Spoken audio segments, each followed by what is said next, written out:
오늘은 사도행전 9장 19절 하반절부터 31절까지 말씀입니다. 교독하겠습니다.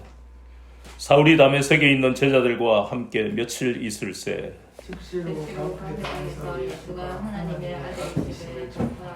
듣는 사람이 다 놀라 말하되 이 사람이 예루살렘에서 이 이름을 부르는 사람을 멸하려던 자가 아니냐. 여기 온 것도 그들을 결박하여 대제사장들에게 끌어가고자 함이 아니냐 하더라.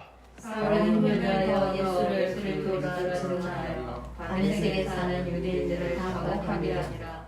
여러 날이 지나매 유대인들이 사울 죽이기를 공모하더니 그 계도가 사울에게 알려지니라. 그들이 그를 죽이려고 밤낮으로 성문까지 지키려거늘 그의 제자들이 밤에 사울을 광주리에 담아 성벽에서 달아내리니라. 사울이 예루살렘에 가서 제자들을 삼키고자 하나 다 두려워하여 그가 제자들을 믿지 아니하니 바나바가 데리고 사도들에게 가서 그가 길에서 어떻게 주를 보았는지와 주께서 그에게 말씀하신 일과 다메섹에서 그가 어떻게 예수의 이름으로 담대히 말하였는지를 전하니라. 사울이 제자들과 함께 있어 예루살렘에 주림하며 또 주 예수의 이름으로 담대히 말하고 헬라파 유대인들과 함께 말하며 변론하니 그 사람들이 죽이려고 힘쓰거늘 형제들이 알고 가이사랴로 데리고 내려가서 다소로 보내니라. 같이요. 그리하여 온 유대와 갈릴리와 사마리아 교회가 평안하여 든든히 서가고 주를 경외함과 성령의 위로로 진행하여 수가 더 많아지니라. 아멘.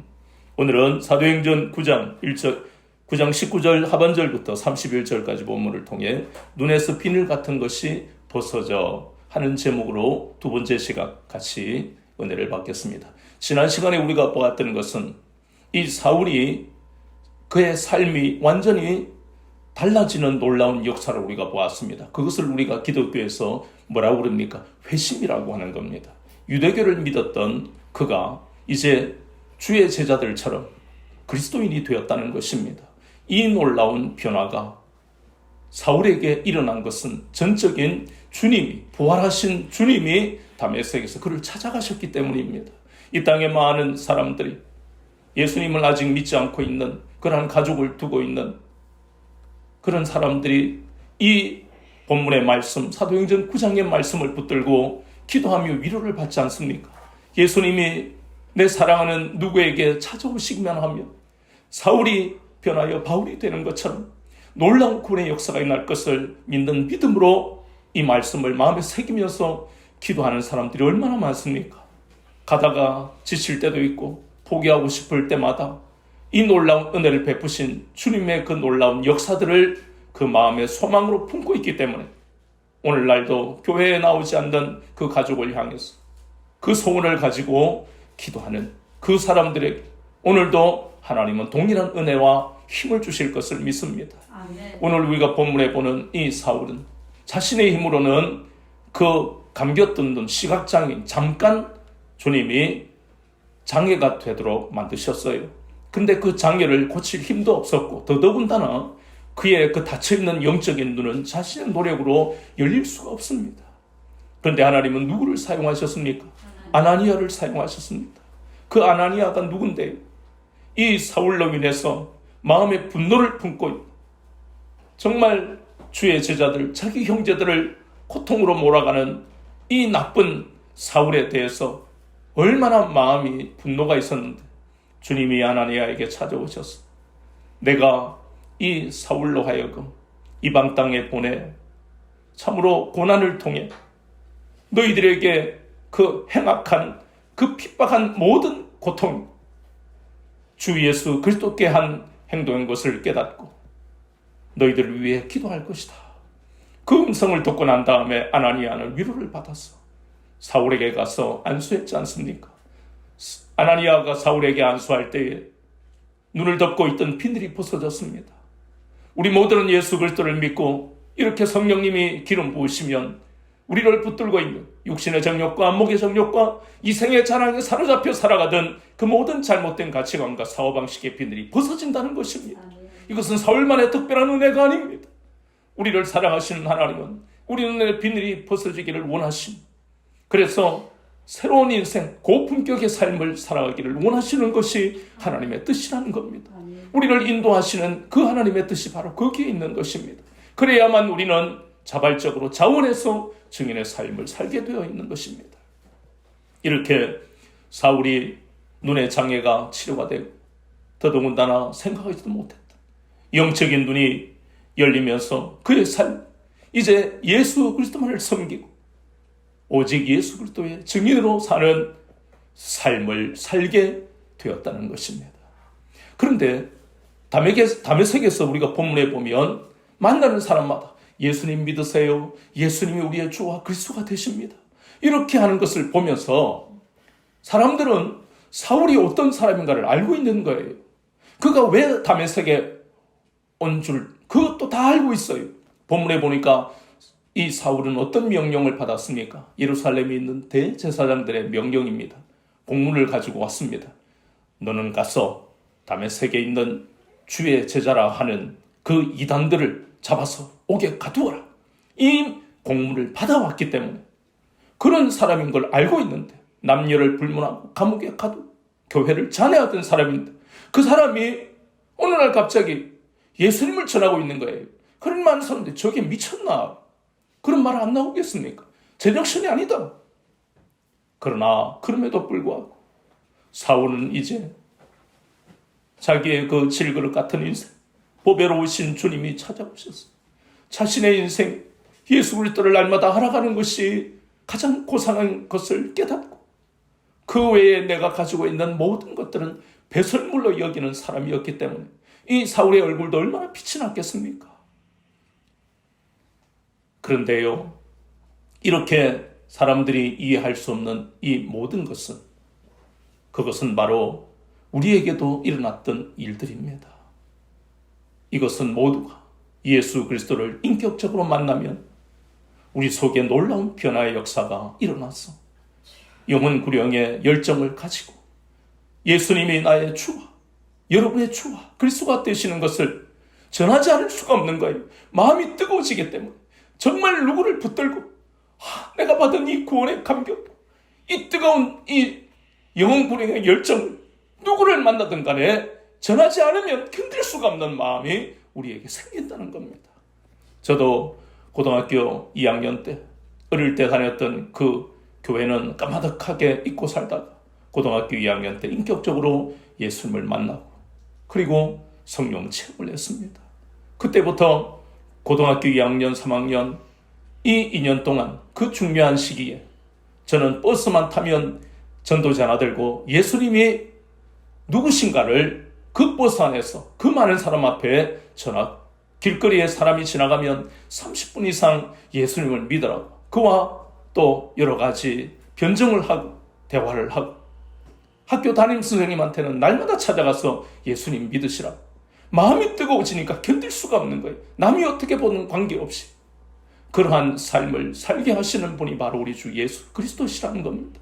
그러니 사울은 누가 뭐라 해도 이 영혼 구령을 하는 이 열정 너무나 가슴이 뜨거워서 전하지 않을 수가 없었던 것입니다.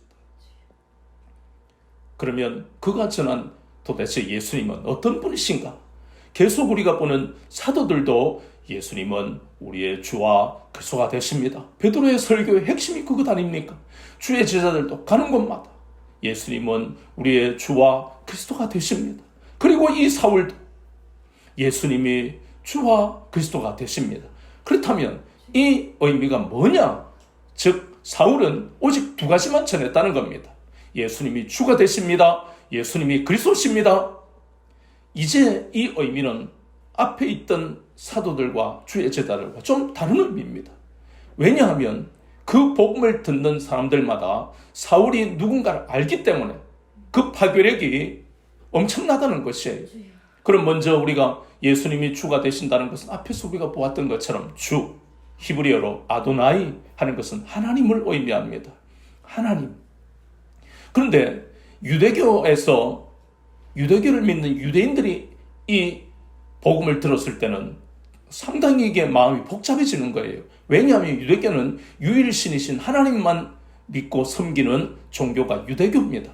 그런데 하나님 외에 예수님이 하나님이라 그러고 하나님의 아들이라 그러니까 굉장히 복잡해지는 거예요. 받아들이기가 힘들다는 것입니다. 그러나 사울은 왜 예수님이 하나님 주가 되시는가를 설명합니다.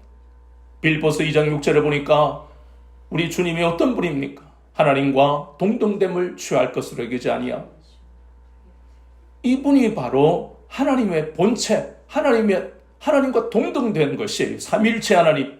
그래서 성자 하나님이 바로 예수 그리스도인 거예요. 히브리서 1장 2절에 보면 이 예수님이 바로 창조주 하나님이시라고 분명히 말씀하고 있는 것입니다.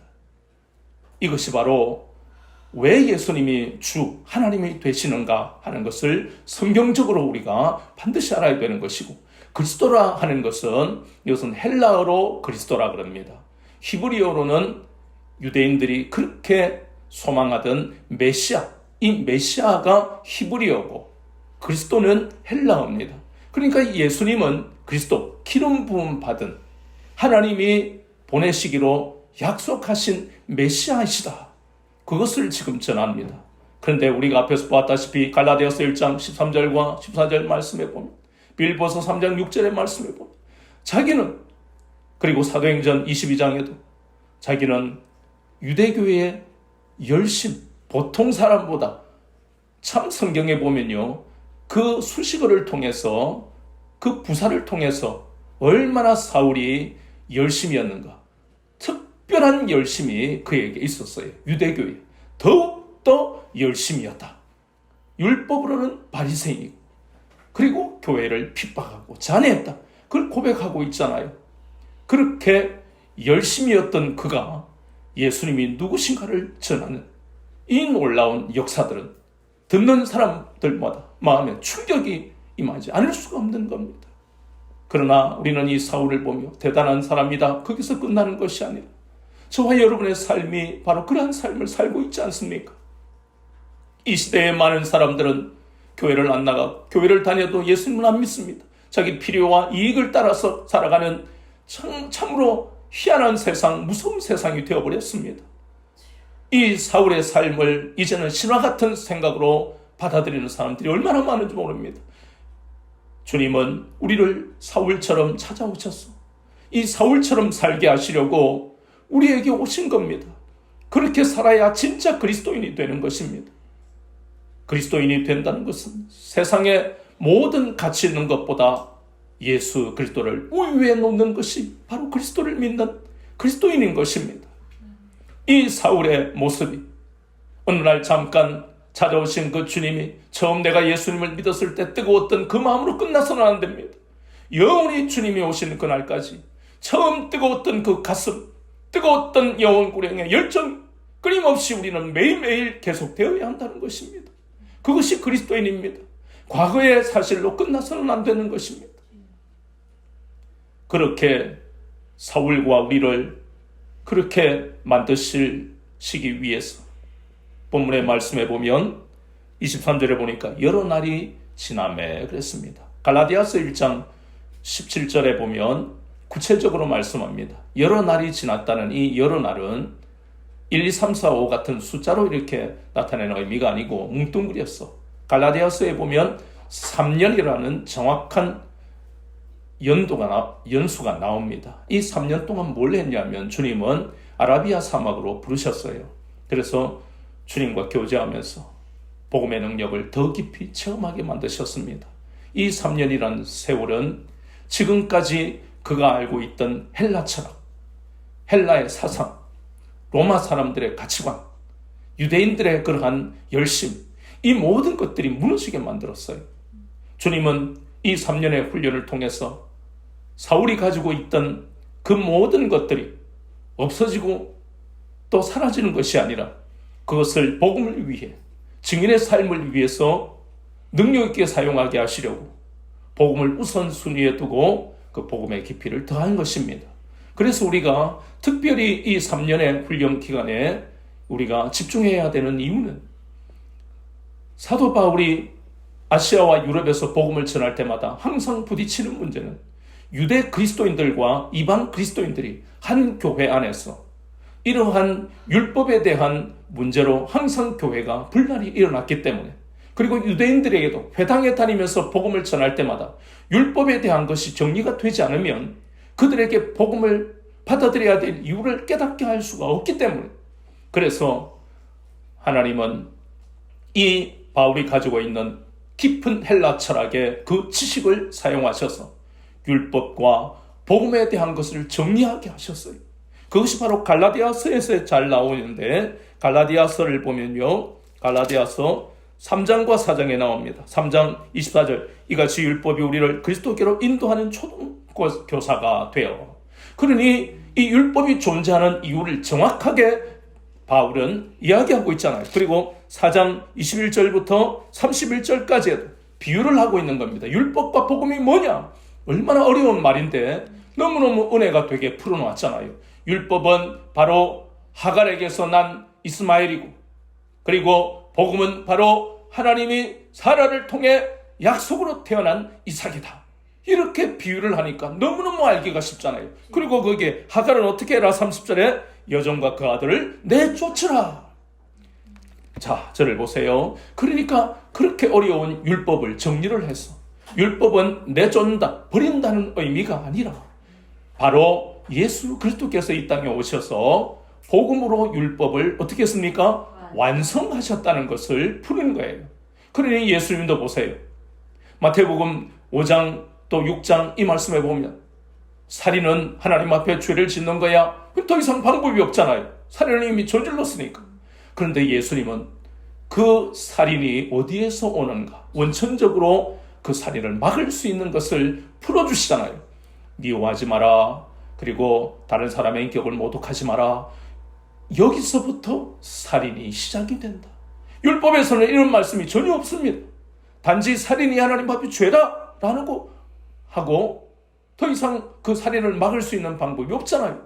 그런데 그 율법 속에 사실은 감추어져 있지만 예수님이 감추어진 이 율법을 복음으로 풀어주시니까, 아, 그렇구나. 내가 살인자가 되지 않으려면 남을, 형제를 미워해서는 안 되고, 다른 사람의 인격을 모독하는 언어로 그렇게 다른 사람을 힘들게 하는 것도 살인에 이르는 것이구나. 이걸 깨닫게 되니까 끊임없이 내가 다른 사람을 미워하고 있으면 회개하게 되고, 그래서 생명으로 인도하는 놀라운 역사를 우리가 체험하게 된다는 것입니다. 그것을 바로 이어받아서 예수님의 그 사역을 이어받아서 이 사도 바울이 바로 율법과 복음의 관계를 풀고 있지 않습니까? 이 놀라운 역할을 할 수 있도록 주님이 훈련시키셨다는 겁니다. 그런데 우리가 알잖아요. 시편 2편에도 보면 여호와와 그의 기름 부음 받은 자를 세상과 군왕과 관원들이 대적한다 그랬습니다. 이렇게 예수님을 우리가 알다시피 바리새인과 사두개인과 제사장들이 얼마나 많은 고통을 주고 대적을 했는데, 마찬가지로 이 사울도 자신이 주의 제자들을 핍박했던 것처럼, 자신이 과거에 유대교에 열심히 했던 그 모습에 많은 유대인들이 자신이 했던 것처럼 또 그 유대인들이 이 사울을 핍박하는 것입니다. 드디어 주님이 가신 그 길을 따라가는 그러한 주님의 제자로서의 모습이 사울에게 보이는 겁니다. 예수님을 믿고 살아가는 데에 이 핍박과 고난은 피할 수 없는 것이에요. 그래서 사울도 이 고난의 길을 걷게 되었다는 것입니다.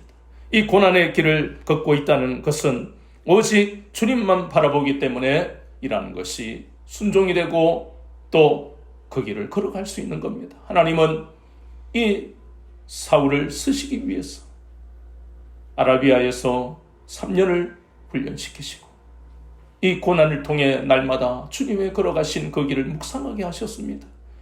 우리도 마찬가지입니다. 이 길을 걸어가는 데에 아무렇게나 그냥 뜨거운 마음만 있으면 걸어갈 수 있는 게 아닙니다. 뜨거운 열정은요, 40세의 모세도 가졌어요. 물론 그는 믿음으로 그러한 행동을 했습니다. 그러나 열정이 지나쳤잖아요. 하나님의 음성을 듣고 움직여야 될 게 우리 인생인데 모세는 열정이 지나치다 보니까 안타깝게도 살인자가 되고 도망자가 되었습니다.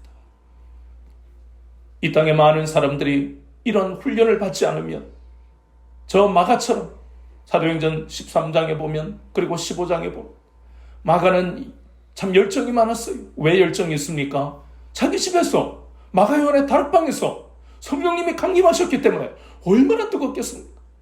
막 그것을 시청각으로 우리가 묘사한다면 떼굴떼굴 아 뜨거 아 뜨거 아 뜨거 엄마 나 뜨거워 죽겠어. 마리아가 엄마니까 아이고 이게 얼마나 놀라운 은혜를 체험하니까 나는 무슨 일이든 간에 예수님을 전하는 사람으로 평생 살 거야.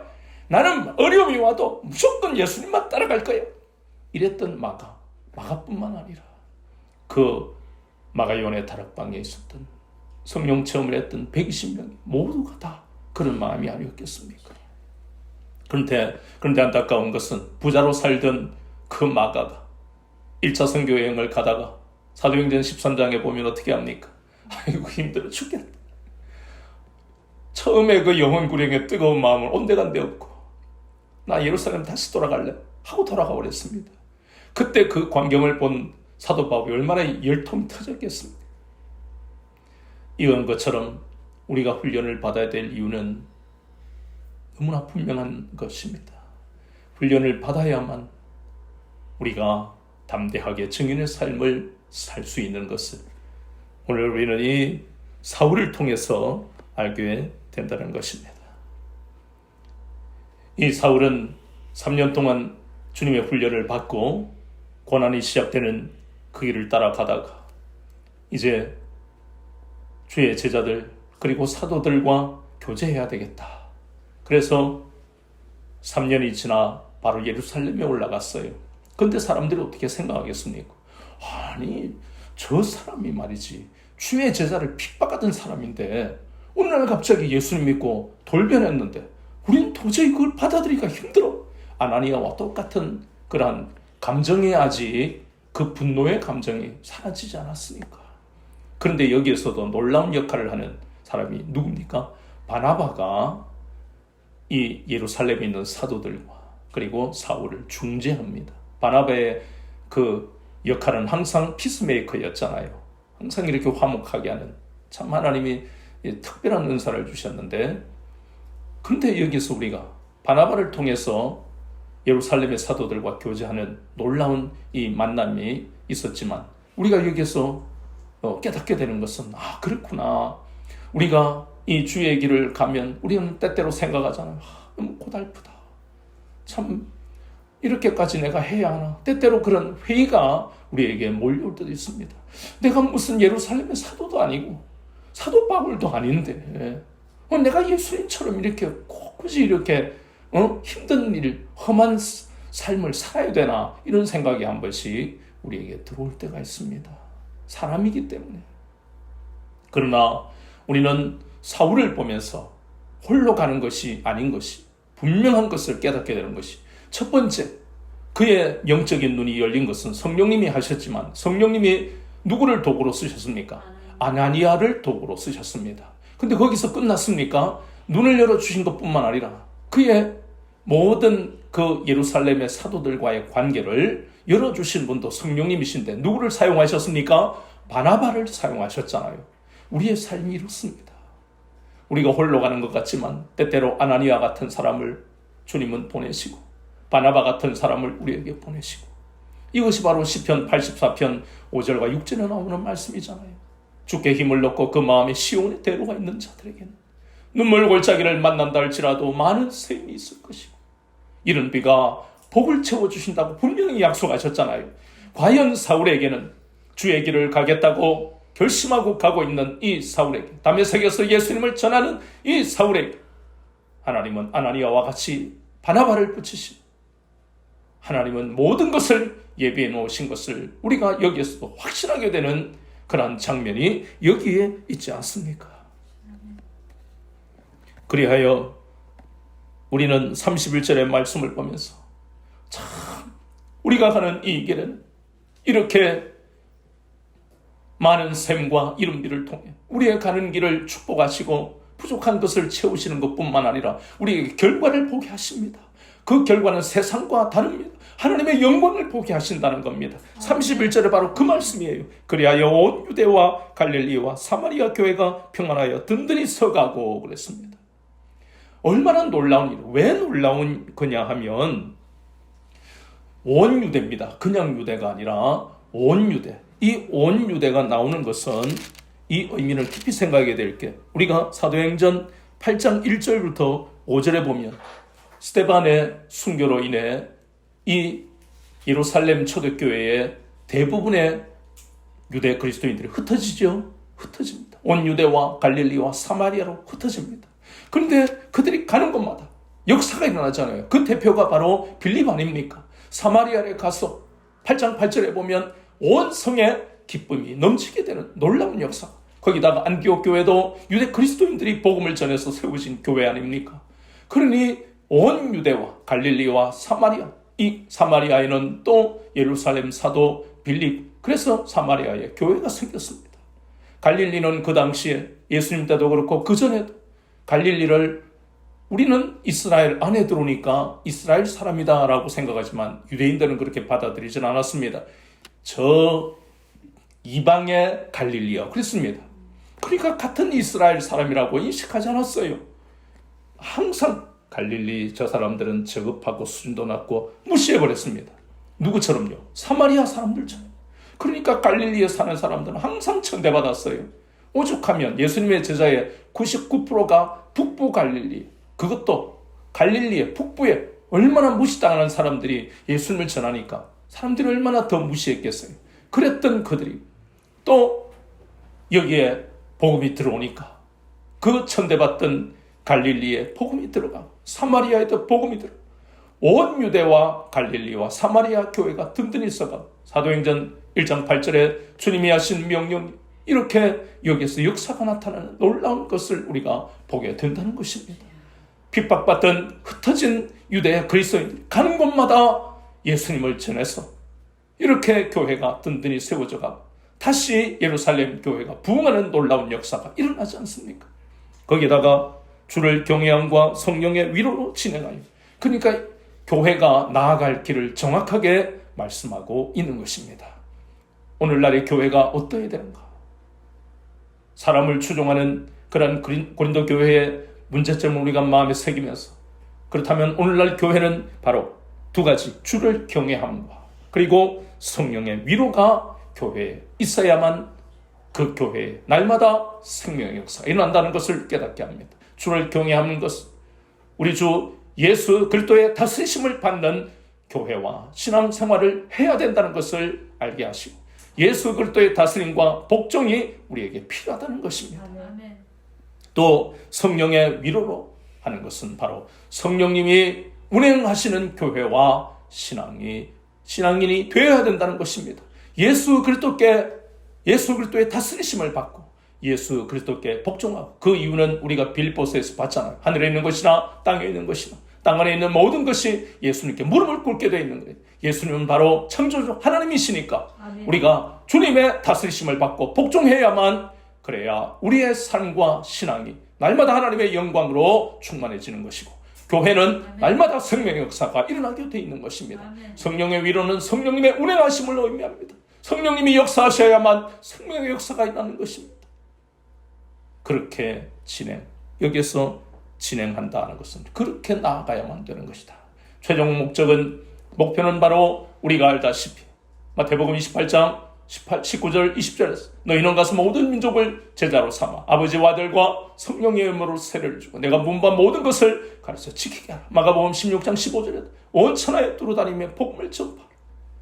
이것이 바로 교회와 우리가 해야 할, 나아가야 할 방향인데, 그 방향으로 나아갈 수 있게 만드는 것은 무조건 나간다고 나가시는 게 아니라 두 가지. 첫 번째는 뭐라고요? 바로 첫 번째는 우리 주 예수 그리스도의 다스리심과 예수 그리스도께 복종해야 된다는 것입니다. 주님의 다스리심을 받고 주님께 복종해야만 우리가 방향을 잃지 않고 바로 갈 수 있다는 겁니다. 교회가 방향을 잃지 않게 된다는 것입니다. 교회가 욕을 듣지 않고 생명의 역사로 하나님 앞에 영광의 도구가 될 수 있다는 것입니다. 아멘. 두 번째는 이것이 우리의 노력만으로 우리 손들어 보세요, 민주주의로 합시다, 그것이 교회가 아닙니다. 신본주의를 하나님이 다스리시는 성령님이 운행하셔야만 인간의 목소리와 육신의 생각과 육신의 사람이 사라지는 것입니다. 아멘. 성령님이 역사하시는 교회가 되어야만, 이 두 가지가 되어야 되는 이유가 무엇이라고요? 나아갈 교회의 방향과 우리의 삶은 온전히 예수 그리스도의 편제가 되고 예수 그리스도의 향기를 풍기는, 세상을 향해 내가 마음에 품고 있는 그 사람을 향해 복음의 물을 주고 주여. 씨를 뿌리는, 그것이 바로 교회가 나아가는 방향이라는 것입니다. 아멘. 이 분명한 메시지를 우리에게 주시려고 먼저는 이 사울을 연단하셔서 자신이 가진 모든 헬라 철학과 그리고 그가 가지고 있는 로마 시민권이 유대교의 열심일 때는 아무 의미가 없지만 자신의 영광만을 위해 살아가는 그런 도구에 불과하지만 주님은 이 사울을 사랑하셔서 그 헬라 철학과 깊이 있는 헬라 철학과 사상, 그리고 율법으로는 히브리인, 율법으로는 바리새인인 그를 들어쓰셔서 어떤 때는 유대인의 회당에서 복음을 전하고 어떤 때는 헬라 철학의 영향을 받은, 거의 모두가 로마의 영향권 안에 있잖아요. 팍스 로마나의 시대에 로마 시민권을 가진 그는 무사통과로 이방인에게 자유롭게 복음을 전한 이 놀라운 하나님의 예비하심이 이렇게 훈련 이후에 사울을 통해 나타난 것처럼 저와 여러분을 때때로 훈련시키시는 것이 고통스럽지만 이 모든 것들이 우리가 과거에 가지고 우리가 애쓰고 수고했고 우리가 또 살아가는 그 모든 것들 하나도 버리지 않고 하나님 나라를 위해 귀하게 능력으로 사용하실 그때까지 잠잠히 예수 그리스도께 다스리심을 받고 복종하는 성령님의 운행하시는 그런 인생을 살기 위해 애쓰고 수고하며 그것만을 마음에 품고 살아갈 때에 우리는 복음으로 인해서 하나님의 놀라운 영광이 나타나고 우리 주 예수 그리스도께서 승리하게 하시는 놀라운 그러한 영광을 체험하며 살아가는 그러한 복된 인생이 될 것을 믿고 나가는 여러분 되시기를 주 예수 그리스도 이름으로 축원합니다.